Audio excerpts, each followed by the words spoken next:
Video کو like کر کے آگے شیئر ضرور کر دینا۔ آج بہت مالدار گھر کی لڑکی کا انتقال ہوا ہے اور کفن جو ہوگا وہ دیبا کا ہوگا۔ اس زمانے میں جیسے آج ہمارے یہاں جو وہ بہت قیمتی کپڑے ہوتے ہیں نا، کچھ مخمل ہے، یہ ہے، وہ ہے، پتہ نہیں کیا کیا سب، تو ویسے اس دور میں بہت قیمتی کپڑا ہوتا تھا دیبا کا۔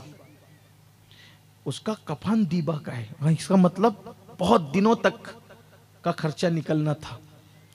تو اس نے نشان لگا دیا تازہ قبر پر، اور مالدار تھی وہ لڑکی، مالدار گھرانے سے تھی۔ جب میں اس کا کفن نکالنے کے لیے گیا، وہ 1000ویں میت تھی، یعنی 1000واں نمبر تھا اس میت کا۔ تو جب میں نکالنے کے لیے گیا تو میں نے اس کے تختے ہٹائے اور اس کو قبر سے باہر نکالا۔ سناٹا ہوگا قبرستان میں، چاند کی دودیا دودیا روشنی زمین پہ پڑ رہی ہوگی، لائٹ کا دور تو نہیں تھا۔ تو جب میں نے اس کا کفن نکال دیا تو کفن نکالنے کے بعد اس کا جسم کپڑے کے بغیر ہو گیا، اور چاند کی دودیا روشنی جب اس کے بدن پہ، برہنہ بدن پہ پڑی تو وہ اتنی خوبصورت مجھے لگی کہ شیطان مجھ پہ غالب آ گیا۔ اور شیطان غالب آیا تو قبرستان کے اندر اس مردہ لڑکی کے ساتھ میں نے وہ کام کیا جو میں نے نہیں کرنا چاہیے تھا۔ آپ سمجھ گئے ہوں گے کہ میں کیا کہنا چاہتا ہوں۔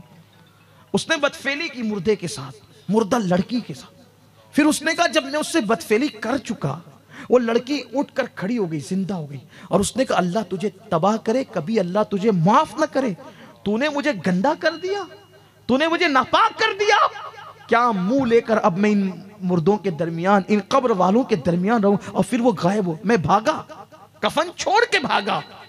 لڑکی تو پھر مجھے نظر نہیں آئی، لیکن اب اس کی آواز میرے کانوں میں ٹکراتی رہتی ہے۔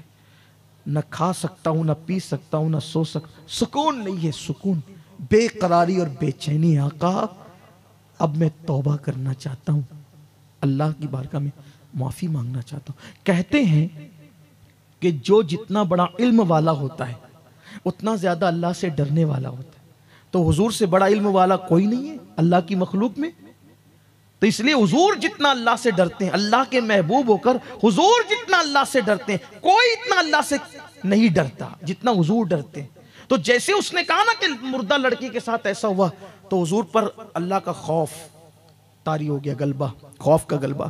اور آقا نے جلدی سے یہاں سے دور ہٹ، نفرت سے نہیں کہا، جھڑکنے کے لیے نہیں، وہ جو اللہ کے خوف کا غلبہ تھا، جلدی سے تو یہاں سے دور ہٹ، مجھے ڈر لگ رہا ہے کہیں تیری وجہ سے آگ نہ برس پڑے، دور ہٹ جائے یہاں سے۔ وہ نکلا وہاں سے اور جنگل میں گیا، اور جنگل میں جا کر خاک ڈالنے لگا، خوب روتا تھا، خاک ڈالتا تھا، اللہ معاف کر دے، معاف کر دے۔ اسی طرح کئی دن بیتے، مختلف روایات میں مختلف ایام کا ذکر آیا ہے۔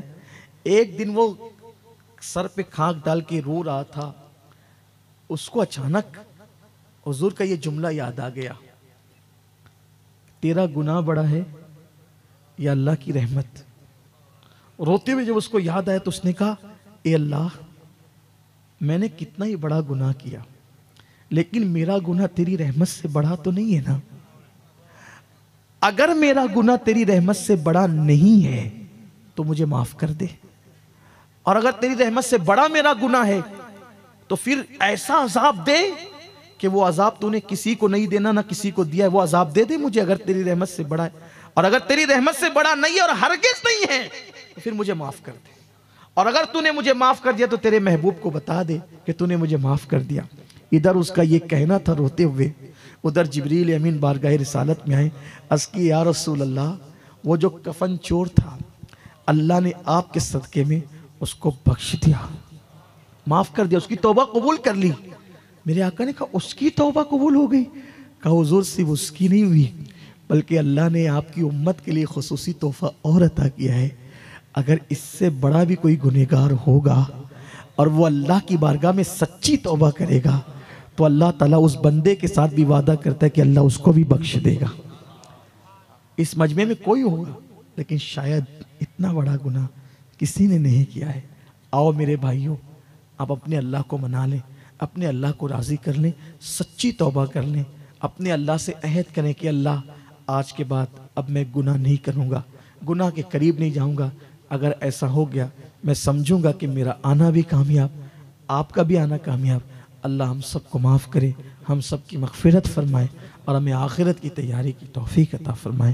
گفتگو کے درمیان کوئی غلطی ہو تو اللہ معاف کرے۔ استغفر اللہ ربی من کل ذنب واتوب الیہ وما علینا الا البلاغ۔ السلام علیکم ورحمۃ اللہ۔